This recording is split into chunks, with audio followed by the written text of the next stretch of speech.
ବହୁତ ଦିନ ତଳର କଥା। ସୁଜନପୁର ଗାଁ ନିକଟରେ ଏକ ବିଶାଳ ଜଙ୍ଗଲ ଥିଲା।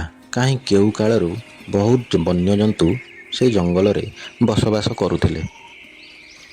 ସବୁ ପଶୁପକ୍ଷୀମାନେ ବହୁ ଆନନ୍ଦରେ ଜଙ୍ଗଲରେ ରହୁଥିଲେ, ବସବାସ କରୁଥିଲେ। ସେମାନଙ୍କ ପାଇଁ ଜଙ୍ଗଲଟି ପୂରି ଉଠିଥିଲା। ଦିନକର କଥା, କେଉଁଆଡ଼ୁ ଏକ ହିଂସ୍ର ସିଂହ ଆସି ସେହି ଜଙ୍ଗଲରେ ଥିବା ଶେଷ ଭାଗରେ ଏକ ଗୁମ୍ଫାରେ ରହିବାକୁ ଲାଗିଲା। ସେ ସିଂହର ନାଁ ଥିଲା ଭୋଳା। ସେ ଦେଖିବାକୁ ବହୁତ ହିଂସ୍ର ଆଉ ଶକ୍ତିଶାଳୀ ଥିଲା। ପାଖ ଜଙ୍ଗଲରେ ଥିଲାବେଳେ ପ୍ରତିଦିନ ଅତ୍ୟଧିକ ଶିକାର କରି ବନ୍ୟଜନ୍ତୁମାନଙ୍କୁ ସେ ଜଙ୍ଗଲରୁ ସଫା କରିଦେଲା। ତାପରେ ସେ ଏହି ଜଙ୍ଗଲରେ ଆସି ରହିବାକୁ ଲାଗିଲା। ଗୁମ୍ଫା ଭିତରେ ରହି ସବୁବେଳେ ଜୋରରେ ଗର୍ଜନ ଛାଡ଼ିବାକୁ ଲାଗିଲା। ଏହାର ଗର୍ଜନ ଜଙ୍ଗଲ ସାରା ସବୁ ପଶୁପକ୍ଷୀ ଶୁଣିବାକୁ ପାଇଲେ ଏବଂ ମନେ ମନେ ବହୁତ ଡରିଗଲେ। ଏପଟେ ଭୋଳା ସିଂହ ଶିକାର କରିବା ପାଇଁ ସବୁ ପ୍ରକାର ପ୍ରସ୍ତୁତି ଆରମ୍ଭ କରିଦେଲା। ଜଙ୍ଗଲରେ ଏତେ ସାରା ପଶୁପକ୍ଷୀଙ୍କୁ ଦେଖି ତା ମନ ଖୁସିରେ ଭରିଗଲା। ଆରେ ବାଃ, ଏତେ ସାରା ଖାଇବା, ଏହାକୁ ଖାଇ ମୁଁ ଆହୁରି ଶକ୍ତିଶାଳୀ ହେଇଯିବି, ଏମିତି ମନେ ମନେ ଭାବି କହିବାକୁ ଲାଗିଲା। ଠିକ୍ ତା ପରଦିନ ସକାଳୁ ପଶୁମାନଙ୍କ ଉପରକୁ ଆକ୍ରମଣ କରିବା ଆରମ୍ଭ କରିଦେଲା। ଆକ୍ରମଣ କରି ଶିକାର କଲା ଏବଂ ମାରିକି ଖାଇବାକୁ ଲାଗିଲା। ପ୍ରତିଦିନ ଅନେକ ଗୁଡ଼ିଏ ଶିକାର କରିବାରେ ଲାଗିଲା। ବହୁତ ନିରୀହ ଜନ୍ତୁମାନଙ୍କୁ ଜୀବନରୁ ମାରି ଖାଇବାକୁ ଲାଗିଲା। ସିଂହ ଏତେ ଶିକାର କଲା ଯେ ଦିନକୁ ଦିନ ଜଙ୍ଗଲରେ ପଶୁମାନଙ୍କର ସଂଖ୍ୟା କମିବାକୁ ଲାଗିଲା। ଏହା ସବୁ ଦେଖି ଜଙ୍ଗଲର ସବୁ ଜୀବଜନ୍ତୁମାନେ ମିଶିକରି ସିଂହ ପାଖକୁ କଥା ହେବା ପାଇଁ ବାହାରିଲେ।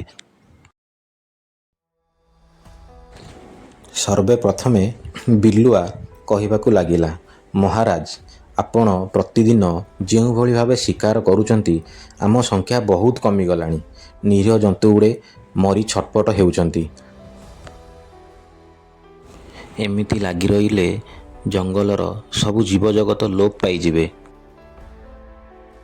ତେଣୁ ଆମେ ସବୁ ଜୀବଜନ୍ତୁ କଥା ହୋଇ ଆସିଛୁ କି ଆପଣଙ୍କୁ ଆଜିଠାରୁ ଆଉ ଶିକାର କରିବାକୁ ପଡ଼ିବ ନାହିଁ। ଆମ ଭିତରୁ ସବୁଦିନେ ଜଣେ ଜଣେ ଆପଣଙ୍କ ପାଖକୁ ଆସି ଆପଣଙ୍କର ଆହାର ହେବେ।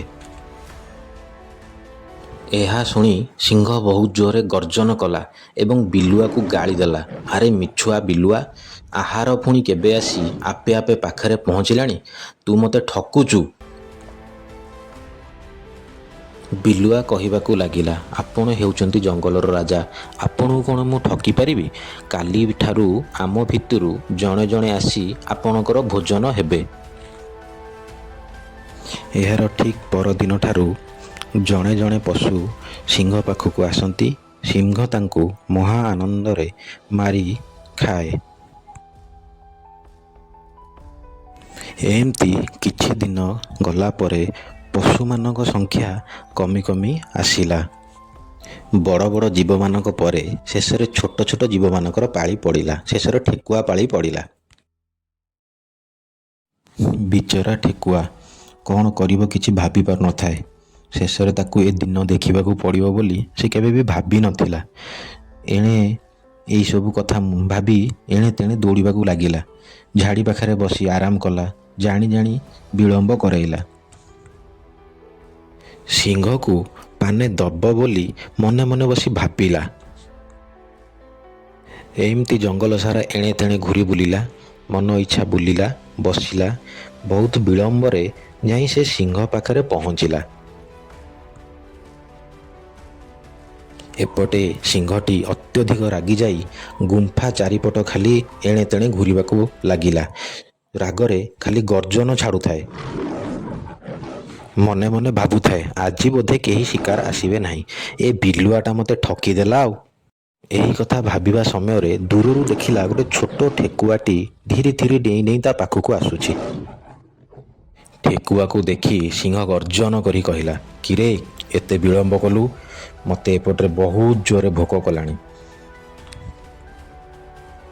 ତୁ କ'ଣ ଏକା ଆସିଛୁ? ତୁ ତ ଛୋଟ ଜୀବଟିଏ, ମୁଁ କ'ଣ ଖାଇଲେ ମୋ ପେଟ ପୂରିବ? ଏହି କଥା ଶୁଣି ଠେକୁଆ କହିଲା, ନାହିଁ ନାହିଁ ମହାରାଜ, ଆମେ 4-5 ଜଣ ସାଥୀ ହୋଇ ଆସୁଥିଲୁ। ଆପଣଙ୍କ ଭଳି ଆଉ ଜଣେ ଦୁର୍ଦ୍ଦାନ୍ତ ସିଂହ ହାବୁଡ଼ରେ ମୋ 3 ସାଙ୍ଗ ପଡ଼ିଲେ। ସେ ମୋ 3 ସାଙ୍ଗକୁ ମାରି ଖାଇଦେଲା। ଭାଗ୍ୟ ଜୋର ମୁଁ ବଞ୍ଚିକି ଆପଣଙ୍କ ପାଖକୁ ପଳେଇ ଆସିଛି। ସିଂହ ଏହି କଥା ଶୁଣି ହଠାତ୍ ରାଗିଗଲା ଏବଂ ଗର୍ଜନ ଛାଡ଼ିଲା। କହିଲା, କ'ଣ ହେଲା? ମୁଁ ଥାଉ ଥାଉ ଏ ଜଙ୍ଗଲରେ ଆଉ ଜଣେ କିଏ ଆସି ସାରିଲାଣି। ଛାଡ଼ିବିନି ମୁଁ ତାକୁ, ଏଇ କ୍ଷଣି ତାକୁ ମାରିଦେବି।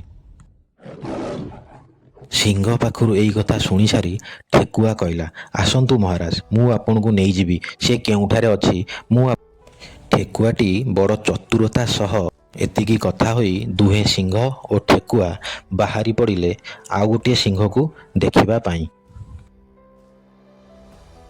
ସେହି କୂଅ ମଧ୍ୟରେ ପାଣି ଭରପୁର ଥାଏ।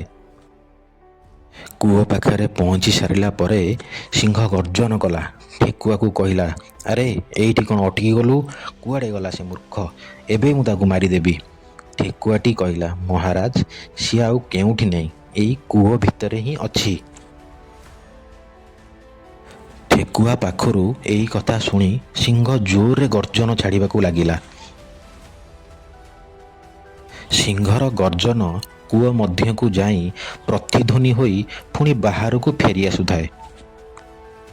ଠିକ୍ ସେହି ସମୟରେ ଠେକୁଆ କହିଲା, ଦେଖିଲେ ମହାରାଜ, ଦେଖିଲେ, ଭିତରେ ସେ ଅଛି। କେତେ ଜୋରରେ ଆପଣଙ୍କ ଉପରେ ଗର୍ଜନ କରୁଛି।